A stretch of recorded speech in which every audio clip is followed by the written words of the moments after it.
አይናችን ነሽ ማርያም አንቺን አይንኩብን የተዋህዶ ልጆች እንወድሻለን በስመ አብ ወወልድ ወመንፈስ ቅዱስ አሐዱ አምላክ አሜን።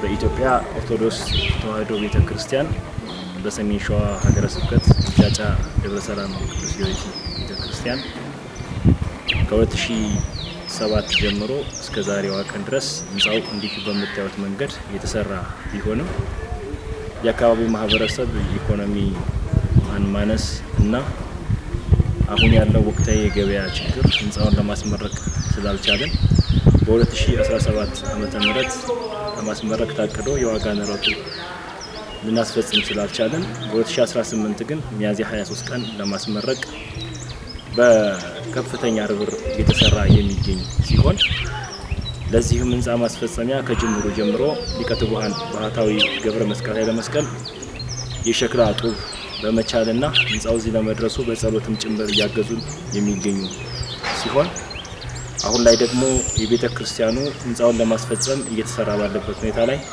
ህንጻውን ለመጨረስ ያሉብን ችግሮች አንደኛ የአጠቃላይ የመብራት መቅጠም ወይም የመብራት ገጠማ ስራ አንደኛ ችግራችን ነው።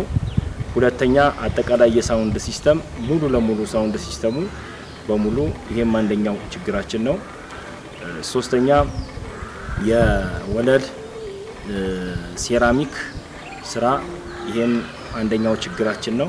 አራተኛ አሁን ያለው ደግሞ ምንጣፍ ያው የአካባቢያችን ትንሽ ብርዳማም ስለሆነ ምንጣፍ ችግር አለብን። እነኚህ ስራዎች በሙሉ ጥንቅቅ ብለው ለሚያዝያ 23 ለማሰባሰብ ወይም ለማስገባት እያሰብን ስለሆነ የሁሉንም የኢትዮጵያ ኦርቶዶክስ ተዋህዶ ቤተክርስቲያን በኢትዮጵያም የምትገኙና በውጭ ሀገር የምትገኙ በሊቀ ትጉሃን ገብረ መስቀል ኃይለ መስቀል አስተባባሪነት ልታገዙን የምትችሉ እንዲሁም ይሄን ህንጻ ለማገዝ የምትፈልጉ በኢትዮጵያ ኦርቶዶክስ ተዋህዶ ቤተክርስቲያን በሰሜን ሸዋ ሀገረ ስብከት የጫጫ ደብረ ሰላም ቅዱስ ጊዮርጊስ ህንጻ ሰሪ ኮሚቴ አካውንት 10920 48978 የህንጻ ሰሪ ኮሚቴው አካውንት ነው።